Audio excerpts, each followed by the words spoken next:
Vamos começar aqui mais um assunto, capítulo 27, que trata da nucleotídeos, nucleosídeos e os ácidos nucleicos, DNA e RNA.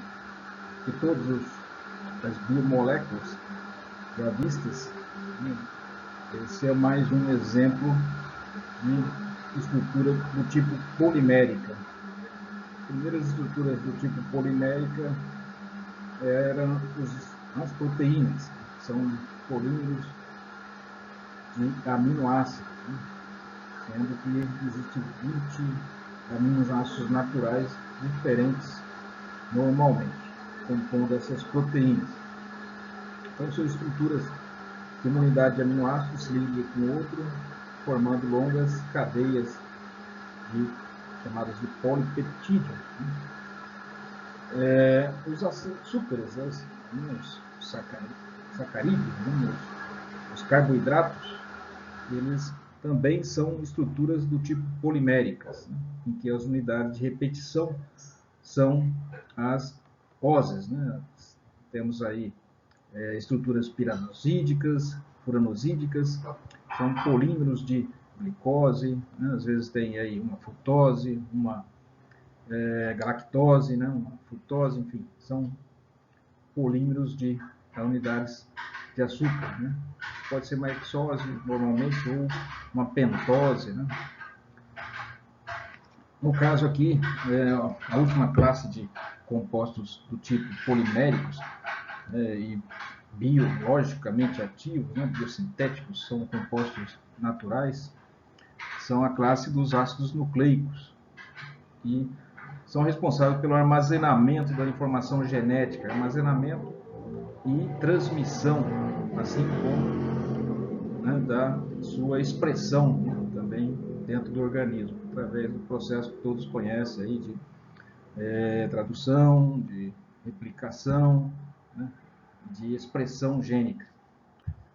Bom, vamos ver mais esse assunto no sentido assim, do ponto de vista sintético, químico. Então, vamos analisar mais as estruturas e como que é constituídas essas moléculas, quais são suas propriedades químicas.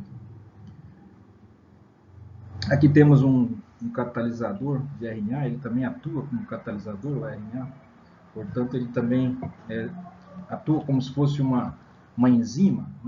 Estudamos as enzimas como catalisadores biológicos, sendo estruturas proteicas. Essa atividade catalítica, enzimática, também se aplica a alguns tipos de RNA, o que é muito interessante. Bom, o que é o ácido nucleico? Existe o RNA e o DNA. O RNA e o DNA são cadeias de nucleotídeos. Essas cadeias são unidas, uma unidade de nucleotídeo a outra unidade de nucleotídeo, através de ligações fosfato, que estão ligados aqui, o grupo fosfato, que une um grupamento açúcar com outro. Sendo que esse grupamento açúcar, aqui no caso é uma furanose, com 5 átomos de carbono. No caso do RNA, ela possui uma hidroxila na posição 2 linhas, certo? A numeração aqui começa com 1 linha no carbono anomérico do açúcar, 2 linhas, 3 linhas, 4 linhas, 5 linhas, são 5 carbonos, é uma pentose. E através de uma ligação de uma pentose a outra pentose, se faz através de uma unidade fosfato. Então é um éster fosfórico, um diéster aí. Por que diéster? Porque o ácido fosfórico é um triácido. E um triácido pode ser triesterificado. Cada uma das suas hidroxilas ácidas podem ser esterificada com álcool, uma unidade alcoólica, uma hidroxila, seja primária, secundária. Então, a unidade hidroxila do álcool, da pentose aqui, que está na posição 3, é o carbono 1, 2, 3 linhas, se liga ao fosfato, que se liga à unidade 5' do fósforo anterior, né?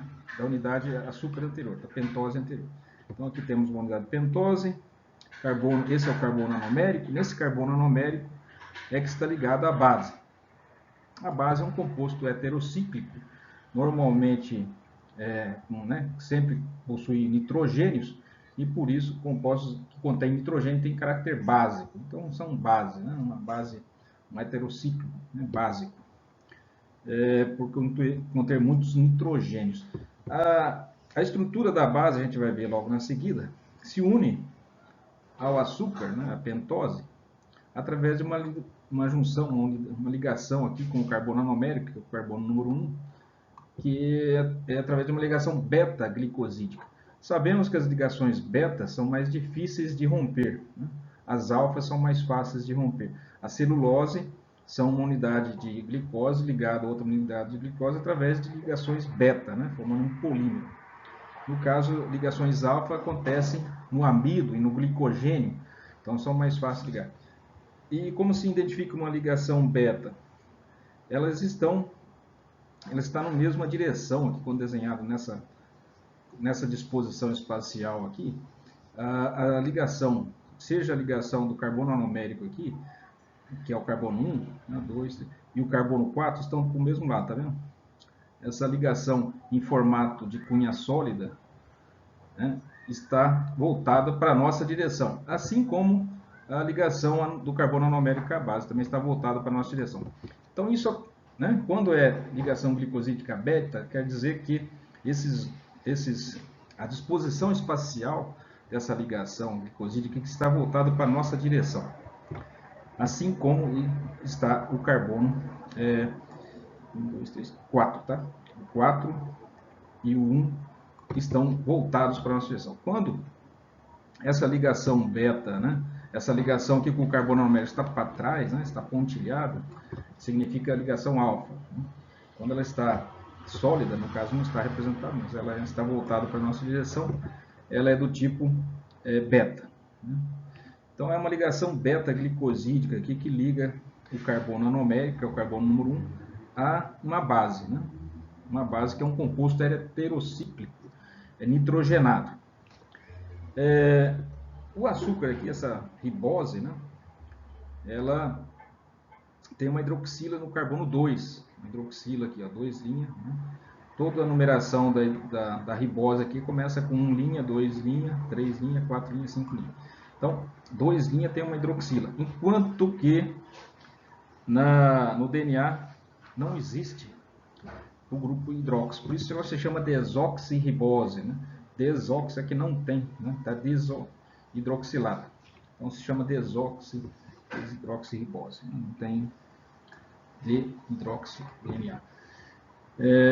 E a ligação, então, o que forma a cadeia, né? A ligação polimérica aqui entre açúcar, né? Ribose, fosfato, ribose, fosfato, numa cadeia interminável, e a base se liga aqui no carbono anomérico. E a ligação entre os grupamentos nucleotídeos acontece entre a hidroxila da posição 3 de uma ribose com as 5 linhas, sempre 5 linhas da outra. Então 5 linhas esse carbono aqui, ligado com 3 linhas do hidroxila seguinte. Notem que isso aqui é um diéster, né? Porque está o ácido carboxílico, pode formar até mesmo um triéster. No caso aqui formou um diéster porque ainda tem uma hidroxila não esterificada aqui. Está na sua forma básica, né? Então essa é a estrutura. A estrutura do ácido nucleico, do DNA e do RNA. A diferença entre eles, aqui representado, é a presença de uma hidroxila na posição 2', né, da ribose, e aqui no DNA não possui a hidroxila na posição 2. É uma das diferenças entre DNA e RNA. Um é com um ribonucleico e o outro é desoxirribonucleico. Desoxi porque falta no grupo hidroxi aqui. Existe também diferença entre os dois com relação às bases, que um utiliza e o outro utiliza, a gente vai ver aqui na sequência. Então, só para recordar, o ácido fosfórico tem essa estrutura, é um triácido e pode estar triesterificado. Aqui está monoesterificado, né? Tem um R aqui. Aqui está diesterificado, não precisa ser exatamente o da esquerda, poderia ser dois quaisquer, né? Qualquer duas hidroxilas dessa pode estar esterificada. E aqui está o fosfotriéster, né? No caso da cadeia de DNA e de RNA, é um diéster, né? Ainda possui um grupo hidroxila na sua forma natural, né? Não esterificada. As bases, né? Aquelas bases que estão ligadas ao carbono anomérico da ribose, através de uma ligação com o carbono 1, né? Beta-glicosídica, né? O carbono número 1, que é o carbono anomérico, estão aqui, são do tipo purina ou pirimidina. Purina tem essa estrutura aqui, mas as bases, de fato, são purinas substituídas. Substituídas significa que aqui no carbono 6, em vez de ter um hidrogênio, está substituído por um grupo amino, né? Então, isso aqui já é uma adenina, nada mais é que a purina tendo uma amina na posição 6. O núcleo de todas as bases púricas, né, são idênticos. O que muda são os substituintes. Por exemplo, na guanina possui um grupo amina aqui no carbono 2, além de uma carbonila no carbono 6. Mas o núcleo é um núcleo de purina, por isso são bases púricas, né? Existem bases púricas e pirimídicas, né? Pirimidínicas, né? Purínicas e pirimidínicas. Então tá aqui a adenina e a guanina são bases púricas, né? E citosina, uracila e timina são bases pirimidínicas, né? Pirimidínicas porque possui o núcleo da pirimidina. Com essa numeração sempre. Note que aqui não se usa 1 linha, 2 linha, né? Aqui se usa 1, 2, 3, 4, 5 e 6. Para não confundir o número 1, o número 2, 3, né, 4, 5 e 6 de uma base pirimidínica ou de uma base purínica, com a numeração 1, 2, 3 de um açúcar, é que se coloca no açúcar 1 linha, 2 linha, 3 linha, para não se confundir. Então, o número 1, 2, 3, 4, 5, 6 se refere à numeração, né, das bases, né? Seja lá a base que estiver sendo usada ali. E 1 linha, 2 linha, 3 linha, 4 linha, 5 linha se refere aos carbonos da ribose.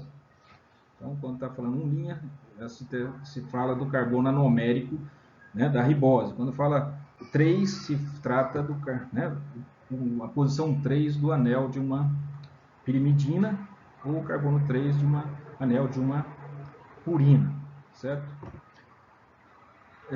Tá aqui, né, as bases que são chamadas adenina tem essa estrutura, a guanosina tem esta, e as bases pirimidínicas são a citosina, que tem, né, no carbono 4, em vez de ter um hidrogênio, está substituído por um grupo amino. O carbono 2, em vez de ter um hidrogênio, tem um oxigênio, né, uma carbonila. A uracila, né, no carbono 4 tem uma carbonila, no carbono 2 tem uma carbonila também. E a timidina é a mais modificada. No caso, no carbono 4 tem uma carbonila, no carbono 2 tem outra carbonila e no carbono 5 tem uma metila. Normalmente, com exceção da timidina, ou você tem carbonila ou tem grupos aminos, né, substituindo aí algumas posições nas bases. Adenina, guanina, citosina e timina são encontradas no DNA. Então, mais uma muito importante. No DNA nós temos, além do fato dele possuir o açúcar desoxirribose e no RNA a ribose, outra diferença é que no DNA temos adenina, guanina, citosina e timina. Enquanto que no RNA nós temos, no lugar da timina, a uracila. É uma substituição. Não existe DNA com uracila, assim como não existe RNA com timina. Então, as bases são diferentes, tem uma pequena mudança aí. E já vamos saber futuramente por que existe essa mudança, né? Por que o DNA tem timidina, né, timina, e o RNA tem uracila. Adenina, guanina, citosina e uracila são encontrados no RNA. Portanto, é uma diferença também entre o RNA e o DNA. Outra é que, e por fim, uma terceira diferença, é que o DNA é uma fita dupla, uma dupla hélice, né? A gente vai ver isso, e enquanto o RNA é uma fita simples. Então, o que seria um nucleosídeo? O nucleosídeo é a base, né? Essa base, né? Esse composto heterocíclico, que a gente chama de base, que pode ser púricas ou pirimidínicas, e um açúcar ligado a esse. O açúcar a gente costuma chamar de ósis, né? Então, um nucleosídeo tem ose de osídio, de açúcar. O nucleosídeo tem uma base e tem um açúcar, por isso se chama nucleosídeo. Enquanto nucleotídeo, com T, já tem também o grupo fosfato ligado a um dos grupamentos de hidroxila. No caso, ou no hidroxila, normalmente, né, no hidroxila do carbono 5 ou hidroxila do carbono 4. Normalmente estão fosfatados. Daí se chama nucleotídeo. Nucleotídeo T de 3 coisas. Tem a base, o açúcar e o fosfato.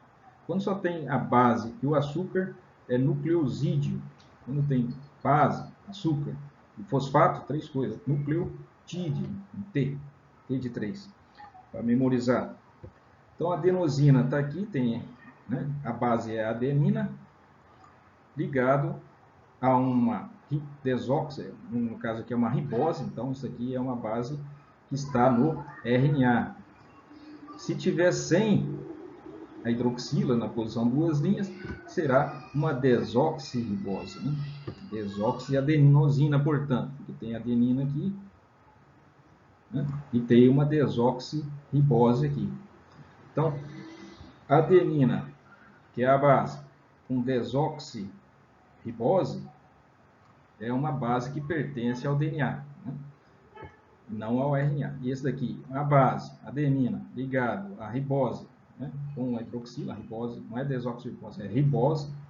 Isso é uma base que pertence ao RNA. E esse conjunto de base mais açúcar se chama nucleosídeo. Se haver um grupo fósforo ligado na hidroxila, né? Fazendo um éster aqui na hidroxila do açúcar, normalmente na posição 3 ou na posição 5, se chamará um nucleotídeo, né? Seria também a unidade éster de ácido fosfórico. Está aqui, então, os diversos nucleosídeos, né? Que tanto pode estar, né? Aqui estão os que estão presentes, esses de cima, os que estão presentes no RNA, são esses nucleosídeos, adenosina, guanosina, citidina e uridina. Notem o seguinte, enquanto a base se chama adenina, quando se liga o açúcar, né, a ribose passa a se chamar adenosina. Então, adenina dá origem a adenosina. Essa guanina dá origem a guanosina, quando ligado ao açúcar. É o nome do nucleosídeo, acaba em zina, né? A citosina, quando ligado ao açúcar, se chama citidina, né? Se o açúcar for a ribose, portanto, do RNA. Se a uridina, uracila, né? A uracila, que é essa base que estiver ligado à ribose, se chama uridina, esse nucleosídeo. O mesmo acontece com as bases, né, os nucleosídeos, que são formados pela desoxirribose, né? Desoxirribose aqui do DNA. Então, todos se repete toda a sequência. Claro que não vamos ter a uridina, que a uridina só existe no RNA, mas teremos a timidina, né? Então, se a adenosina estiver ligada a uma ribose, sempre na posição 1', que é o carbono anomérico, note que o carbono 2' não está hidroxilado, por isso se chama desoxi, né? 2-desoxirribose. É a ribose hidroxilada na posição 2'. Então, isso aqui já não é mais adenina, é 2' desoxiadenosina. Tá? tem que continuar tendo finalização zina, né? Porque tem um açúcar. De adenosina. Osina de açúcar. Desóxido, porque não tem a hidroxila na posição 2'. Então, 2-desoxiadenosina. E esse aí é o nucleosídeo do DNA. Nucleosídeo. Se você colocar um grupo fosfato aqui na hidroxila 5', você passa a ter um grupo fosfatado aí, já tem outro nome e já não é mais um nucleosídeo, passa a ser um nucleotídeo. O mesmo aqui a guanosina, isso aqui é a guanina ligado ao açúcar, passa a ser desoxiguanosina, porque o açúcar é desidroxilado aqui na posição 2', por isso que é 2', desoxiguanosina. Então tudo se repete, só que coloca 2' desoxi aqui. Então citidina passa a ser 2-desoxicidina. Guanosina passa a ser 2-desoxiguanosina. Adenosina passa a ser 2-desoxiadenosina, porque, como foi falado, falta o grupo hidróxido na posição 2'. A numeração é a mesma para todos os sistemas. Notem que os números, voltando a repetir, os apóstrofos aqui na numeração do açúcar, para não confundir com a numeração sem apóstrofo que é usada para as posições na base. Então, a base não tem numeração com apóstrofo, enquanto o açúcar tem numeração com apóstrofo. 1, 2, 4 linhas, 5 linhas, 5 por diante. Lembrando também, a uridina é típica, não existe uridina no DNA, assim como não existe timidina no RNA. Essas bases aqui superiores, essas 4, são as que estão no RNA, e essas de baixo são as que estão presentes no DNA. Isso aí estruturalmente. Então aqui o nucleotídeo, o que muda? O nucleotídeo passa a ter o grupo fosfato, que pode estar ligado, normalmente está ligado, ou ao carbono 5 do açúcar, da ribose ou da desoxirribose, aqui é a ribose, aqui é a desoxirribose. Então o carbono 5 é esse aqui, 5', lembra? 5', está fosfatado. Então aqui pode também estar fosfatado no carbono 3', também se considera um nucleotídeo. Então nucleotídeo quando tem as 3 coisas, base, a base que é essa estrutura heterocíclica aqui, é uma molécula de caráter básico, por causa dos nitrogênios, que confere a alcalinidade à molécula. Está ligado aqui ao carbono anomérico, que é o carbono número 1', ou no caso, está ligado aqui por uma base, essa aqui é uma base púrica e pirimidínica. Essa aqui é a pirimidina, uma base pirimidínica, essa aqui é uma base purínica. Bom, tá aí. Essas aqui são já nucleotídeos. Então, polímeros de nucleotídeos, um heteropolímero, porque são unidades diferentes que se repetem, são de nucleotídeos, forma o DNA ou o RNA, dependendo de estar ou não hidroxilado a posição 2' da ribose.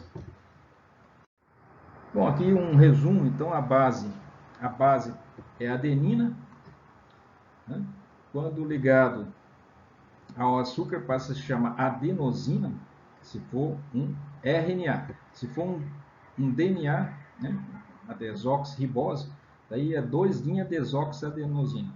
Então, adenosina é o nome do nucleosídeo do RNA.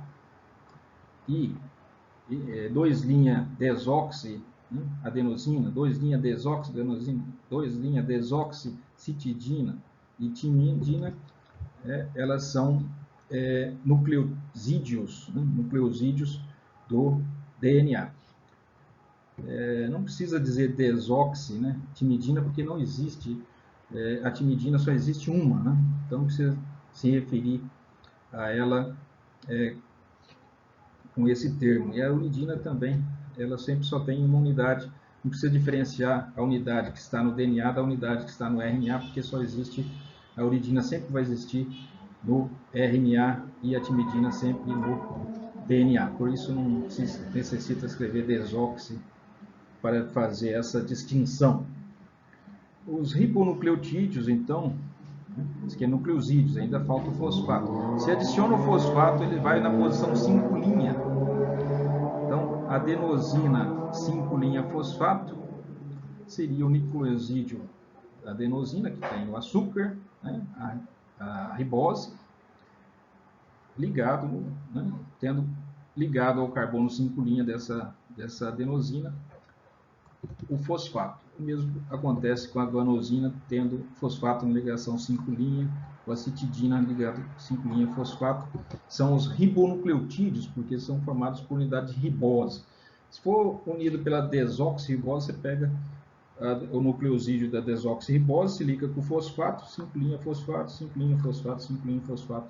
É só acrescentar, né, 2' desoxirribose, porque falta um açúcar no carbono 2' do açúcar, da ribose, por isso se chama desox, e possui um fosfato na 5', como todos eles possuem. 5' fosfato, 5' fosfato, 5' fosfato.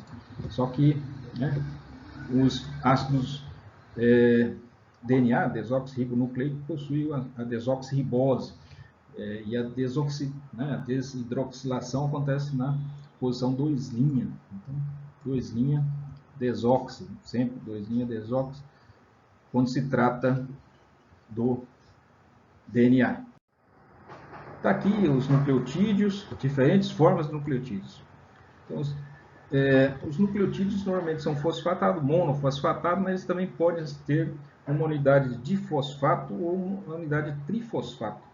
Qualquer um desses nucleotídeos, né, nucleotídeos com normalmente vemos eles com um único fosfato, né, para formar o DNA, o RNA, né, seja desoxi, ribose ou com a ribose. Sempre vemos eles com um único grupo fosfato. Mas existem variantes desses nucleotídeos que possuem duas unidades de fosfato, se chama pirofosfato, né, quando é 2, ou difosfato, e 3 fosfato, trifosfato. Esses daí são chamados anidridos, né? Anidridos de fósforo. Toda vez que você desidrata, né, uma molécula de fósforo, para formar um anidrido, você forma um anidrido, perde uma molécula de água. Então temos um anidrido aqui. Ele se chama pirofosfato também, porque quando você pega o ácido fosfórico e aquece, piro quer dizer fogo. Então, se você aquecer o ácido fosfórico na presença de pentóxido de fósforo, que é um agente desidratante, você obtém o pirofosfato de fósforo, né? Pirofosfato, que é um ácido pirofosfórico. Se você continuar aquecendo, pode se formar estruturas com 3, né? Ou até com mais unidades, 4, 5. Né?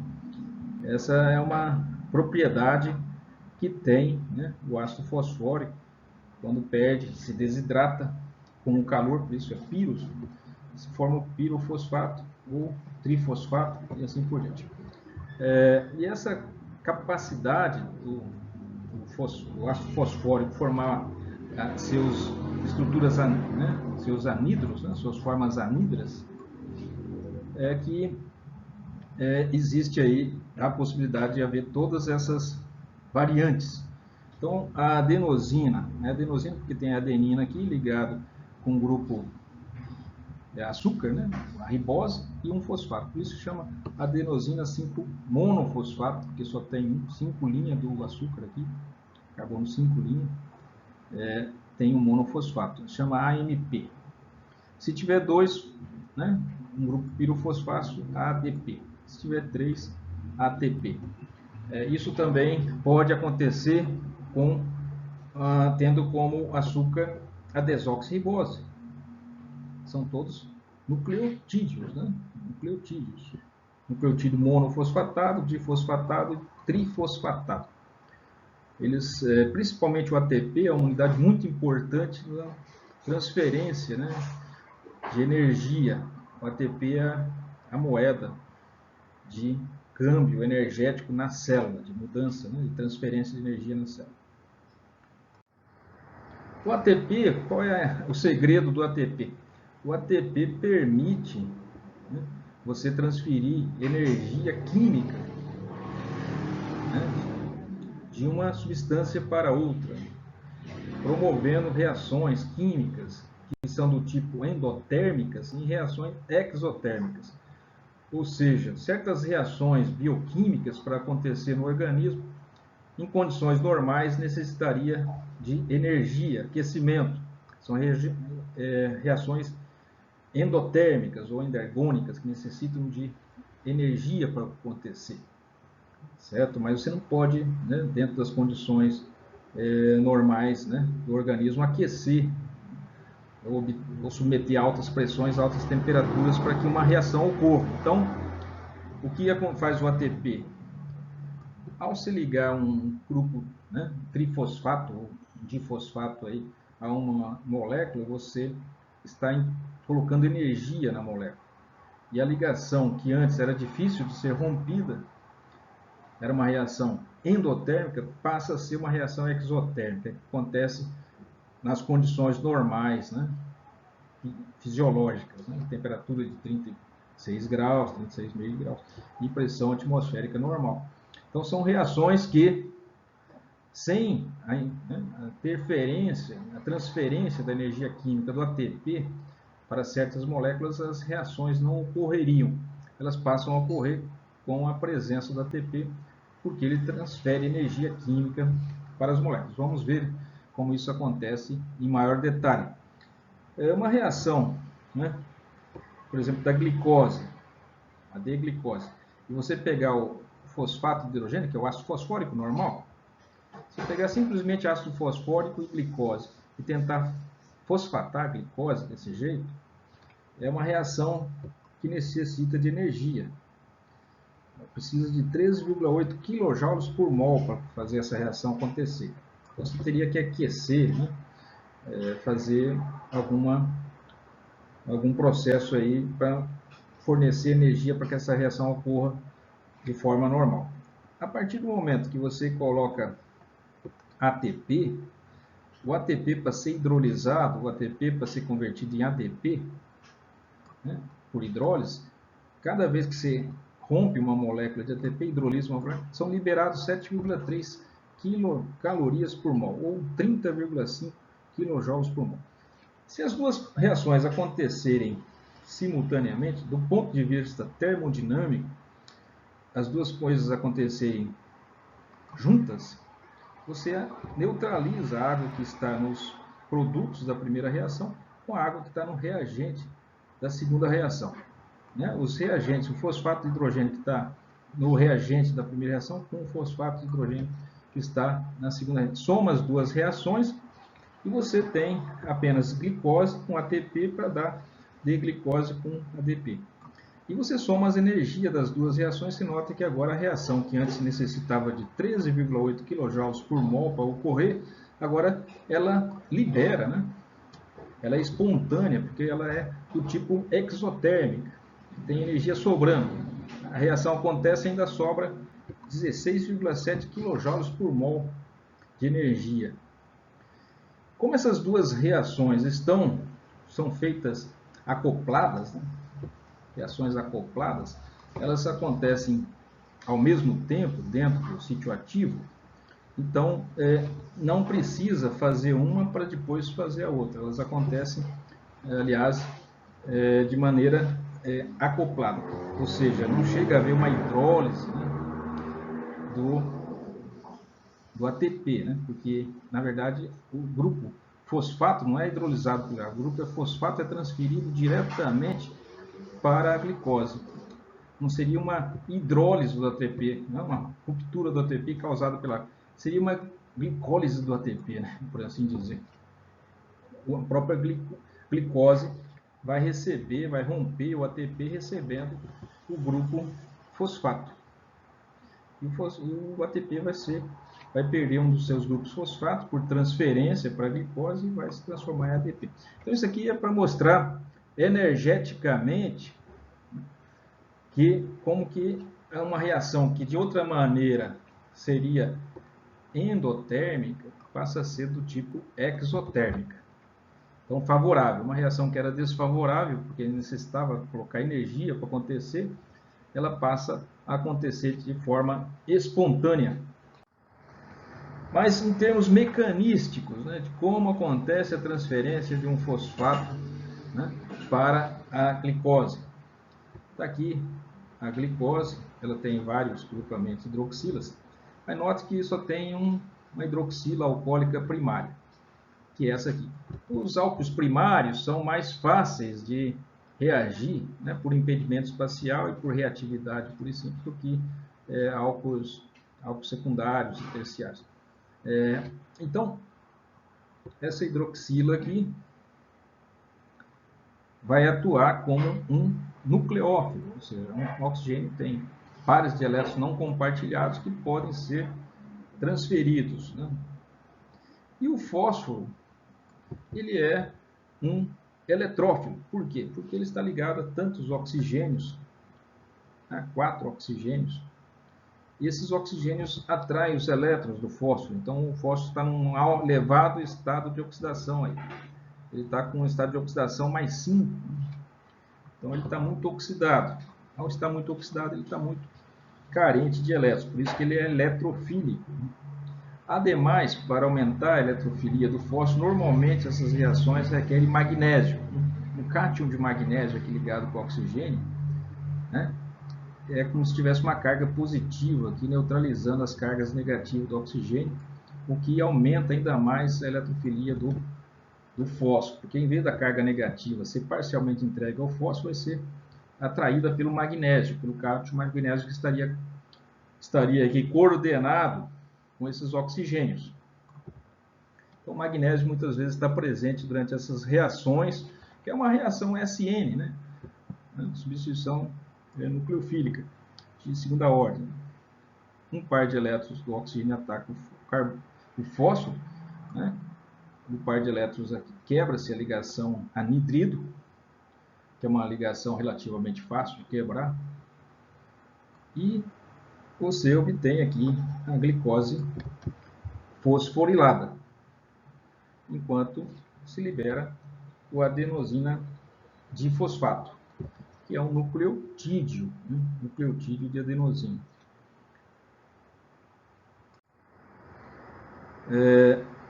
Qual é o segredo? Por que a reação acontece de forma fácil quando se trata do ATP e quando se trata do ácido fosfórico? Esse aqui é o ácido fosfórico, está na sua forma monoácida, né? Se você colocar o ácido fosfórico simplesmente na presença da glicose, a reação não vai acontecer, porque o ataque pode, imaginar um ataque aqui da hidroxila primária da glicose, um ataque nucleofílico ao fósforo, né? Tudo bem, mas aqui não existe grupo de saída. Esse grupo de saída, a saída de uma hidroxila, não vai ocorrer, porque uma hidroxila, né, é uma base muito forte. A hidroxila é uma base forte. Sempre sai a base mais fraca. Então, nesse caso, um ataque aqui, o par de elétrons desse grupo, dessa ligação pi, sobe para o oxigênio, e quando ele retorna, ele expulsaria a hidroxila. Mas quem tende a ser expulso é o próprio álcool, né? O álcool que entrou. Por isso, que seria um alcóxo, seria uma base mais fraca, né, do que um hidróxido. No caso aqui, então, essa reação não ocorre. Mas se nesse grupo hidróxido nós tivermos mais um grupo fosfato, daí a saída do grupo fosfato daí é favorecido. Porque sabemos que um ácido forte, o ácido fosfórico, dá origem a uma base fraca. Então, quanto mais forte for o ácido ligado, né, a base conjugada do ácido ligado aqui ao fósforo, mais fácil a ruptura ocorrer. Então, se nós tivermos um fosfato ligado aqui, lembramos que o fosfato vem do ácido fosfórico. O ácido fosfórico é um ácido relativamente forte, né? Então, a base conjugada é fraca, mais fraca pelo menos do que o alcóxido, né? do que o álcool que vai atacar. Então é favorecido. Por isso que a reação não acontece com o ácido fosfórico, mas acontece com o pirofosfórico, né? Ou até mesmo com o ATP e o ADP, ou seja, essas bases difosfato, trifosfatos, seriam os nucleotídeos, né? Qualquer um desses nucleotídeos. Aqui temos mais um exemplo para tentar entender por que o ATP funciona promovendo essas reações. Por que o ATP faz sua mágica? Então, aqui um exemplo de uma reação que não ocorreria sem a intervenção do ATP. Se você tem um grupo carboxílico, né? Um ácido carboxílico aqui, um carboxilato, né? Tá na sua forma básica, e quer fazer uma esterificação com um tiol, né? Um álcool, seria um álcool seria que se tivesse uma hidroxila, no caso, o fato de ter um enxofre é o tiol, né? O tiol tem aqui, é um ácido mais forte, um tiol é um ácido mais forte do que um álcool, né? O tiol tem um enxofre, né? Isso daí dá uma acidez maior. O enxofre é um átomo maior, mais fácil de ser desprotonado, é igual ao ácido bromídrico, né? Um ácido mais forte do que o ácido fluorídrico, certo? Então, esse daqui essa reação não ocorreria porque teria que ser liberado uma hidroxila. A hidroxila é a base conjugada da água. E a água é um ácido menos forte do que um tiol. Um tiol. Então essa reação não acontece. Não acontece. Por quê? Porque uma vez que ocorra o ataque nucleofílico do tiol ao carbono carbonílico, se forma aqui, né, o par de elétrons sobe com o oxigênio, forma uma hidroxila. O par de elétrons sobe, recebe depois um próton, forma uma hidroxila. E o grupo SH, né, sai o hidrogênio migra para o oxigênio, forma aqui um carbono tetraédrico. Né? E quando o par de elétrons da carbonila retorna, seja essa, seja aquela, que elas são interconversíveis, né? Quando esse par de elétrons retorna, ele teria que expulsar a hidroxila. A hidroxila não é um grupo de saída pior do que o grupo tiol, né? Tiolato. Né? O grupo hidróxido, portanto, não sai para formar isso aqui. Por quê? Porque esse grupo aqui, essa ligação não se quebra. Ela é mais difícil de quebrar do que essa. Sempre sai a base mais fraca. E o grupo hidróxido é uma base forte. Né? Certo? O hidróxido é uma base forte. Então sempre vai sair, né? Isso aí, quem tiver dúvida desse assunto, nós temos lá reações, substituições nucleofílicas, né? Acílicas. Veja lá, reações, substituições eletrofílicas, acílicas ou nucleofílicas, acílicas. Né? Já vimos lá atrás, né? Um ataque nucleofílico dos pares de elétrons do nucleófilo, ataca aqui e ele substitui outro nucleófilo. Então, a substituição nucleofílica acílica, tá certo? Uma reação substituição nucleofílica acílica, do capítulo 17, 18 do livro. Então, desse jeito, tal como estamos desenhando aqui, a reação não ocorre. Daí vem a mágica do ATP que vai fazer ela funcionar. Mas eu digo que a reação não ocorre nessas condições porque essa ligação não se rompe, né? Essa ligação aqui não se rompe. Né? A hidroxila aqui não sai. Esse grupo hidróxido aqui, essa ligação OH carbono não sai para se retirar o grupo hidróxido. Então ela não se quebra. Essa ligação carbono-enxofre é mais fácil de se quebrar. Então a reação retrocede. Então é esse o segredo. A reação não acontece porque essa ligação é mais fraca do que essa ligação hidroxila-carbono. Para que ela ocorresse, a ligação hidroxila-carbono teria que se romper para ficar assim, né? Certo? E vamos ver o que faz aí o ATP. Essa reação não pode ocorrer devido ao pobre grupo de saída. Né? Seria o grupo de saída que seria o grupo hidróxido teria que sair. Então não acontece. Então, o que acontece no caso da presença do ATP? O ATP começa fazendo né, a esterificação aqui, né, do ácido, formando um anidrido, né, forma um anidrido aqui, um anidrido misto, né, de ácido carboxílico com ácido fosfórico, um anidrido misto. Então acontece um ataque nucleofílico do carboxo, do grupo carboxo ao fósforo, a fosforila, né, ataca aqui e se quebra essa ligação. Esse ataque acontece porque o fósforo está, como já falamos, no estado de oxidação muito elevado, estado de oxidação mais 5. Além do que tem magnésio aqui, né, retirando essas, né, neutralizando essas cargas negativas do oxigênio, o que impede que essas cargas sejam entregues ao fósforo. Então fica o magnésio aqui coordenado com essas cargas negativas, aumentando a eletrofilia do fósforo. Então acontece o ataque lá no sítio ativo. Né? Daí se quebra a ligação fosfato. Né? Se quebra aqui, se forma o fosfato de acila, que é um anidrido misto. Agora sim, a mágica foi feita. Né? Ao transferir o grupo fosfato para, né, o grupo acila aqui, para o carboxilato, né, se forma esse anidrido, e esse anidrido é muito mais reativo. E vai reagir, agora sim vai reagir com tiol. O tiol vai atacar e a ligação vai quebrar e vai formar o grupo tioacetato. Né? Então, a reação global é essa. Por quê que agora acontece? Porque esse aqui é um bom grupo de saída. Né? O fosfato é um bom grupo. Quando o par de elétrons do enxofre, do tiol, atacar o carbono carbonílico, formar a estrutura tetraédrica, né? Quando o par de elétrons do oxigênio, do grupo carbonila aqui retornar, vai expulsar o grupo fosfato. Porque o grupo fosfato é um grupo muito melhor para sair.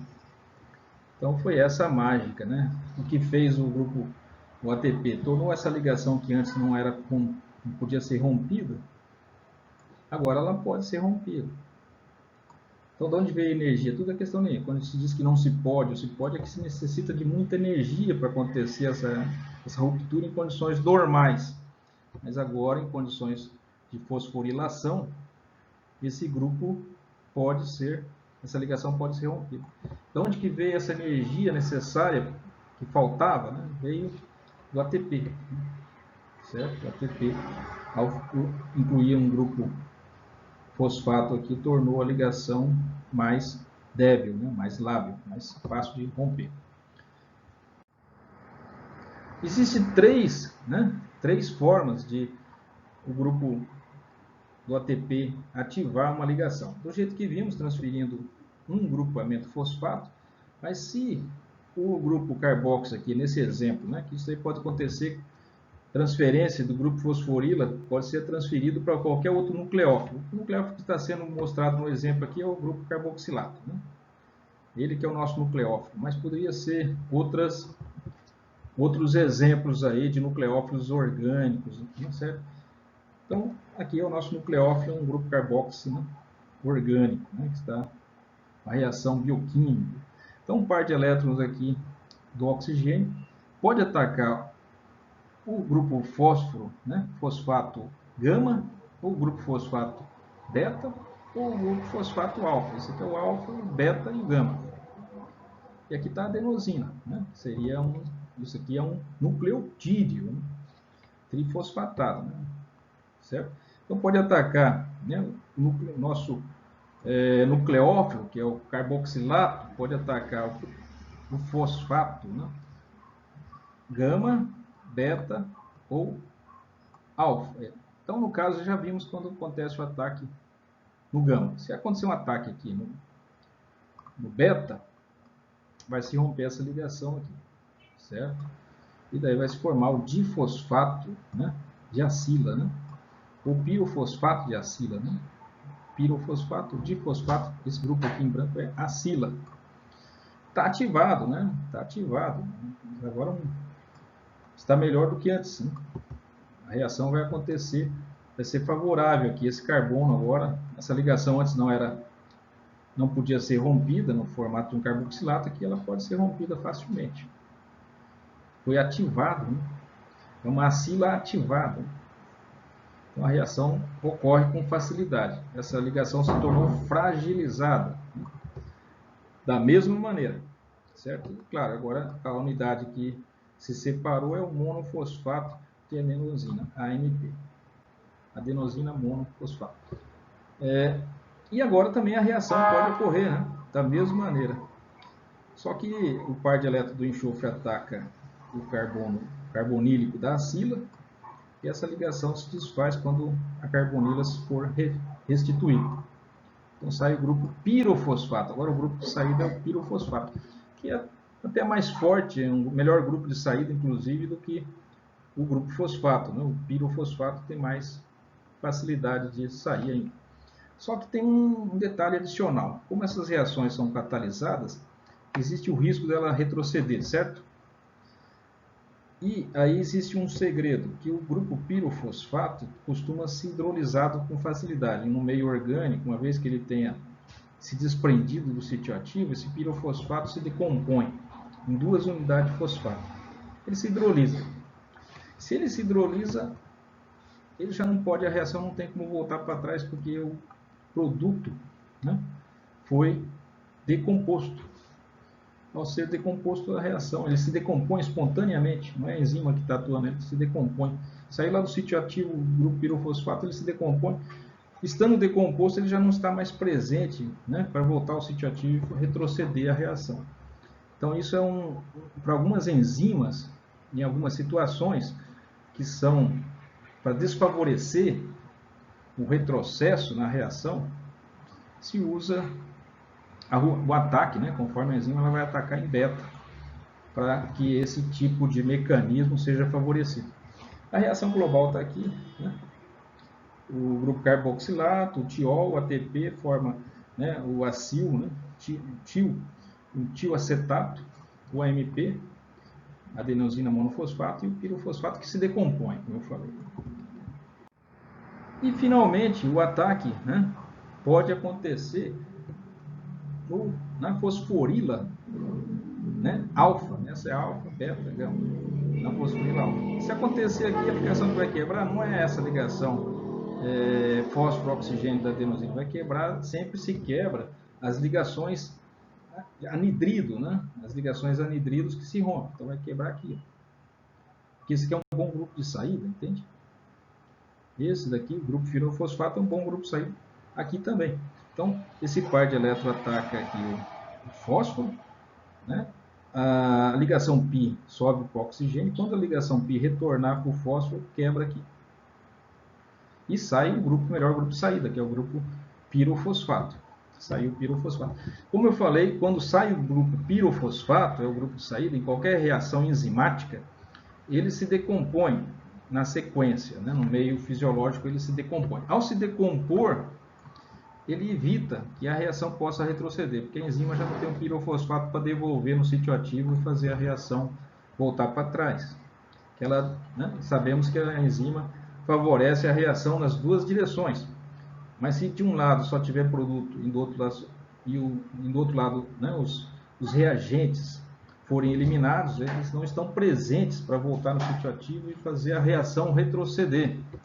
Então, se esse pirofosfato for retirado das proximidades do sítio ativo e for decomposto, ele não estará mais presente para fazer a reação inversa. Então se forma aqui, né, o grupo acil, um anidrido, né, um anidrido acil, adenosino fosfato, um grupo anidrido aqui. E também, né, nesse caso, o grupo acila está ativado, porque esse grupo continua sendo um bom grupo de saída. Não tão bom quanto os anteriores, talvez, mas igualmente com o monofosfato ele já tem uma reatividade similar. Então está aqui o grupo tiol, ataca o fósforo, tudo se repete, e o grupo de saída é o grupo adenosil, né, se rompe, se forma adenosil monofosfato, que é a ligação que se quebra é essa aqui. Quando o tio ataca aqui, aliás, quebra essa aqui. Quebra aqui e sai o grupo adenosil monofosfato. Então, lembrando, o par de elétrons do enxofre ataca o carbono carbonílico, o par de elétrons sobe, quando o par de elétrons devolve, isso aqui, o grupo todo aqui em azul sai, que é o adenosina monofosfato. Essas ligações são fáceis, né, de quebrar. Esse grupo é muito fácil, que é um bom grupo de saída, né? Um ácido fosfórico, né? Ácido fosfórico, se o ácido é forte, a base conjugada é fraca. Sempre sai a base mais fraca. Aqui está a reação global, se forma um grupo pirofosfato que, ao ser decomposto, impede que a reação retroceda. Por isso não tem a seta de inversão aqui. Então, o pirofosfato, como eu falei, ele se hidrolisa, ele é hidrolisado. Ao ser hidrolisado, né, formando dois grupos fosfato, né, fosfato ácido, monoácido, a reação impede que ele seja usado pela enzima para fazer a reação inversa de restituição dos reagentes originais. Por que a hidrólise de uma ligação fosfoanidrido é tão exergônica? Por causa da energia, né, que estão contidas nessas ligações. Vamos ver isso na próxima aula. Já estamos com 56 minutos aproximadamente. Vamos tentar dividir esse assunto em 3 partes. Até a próxima.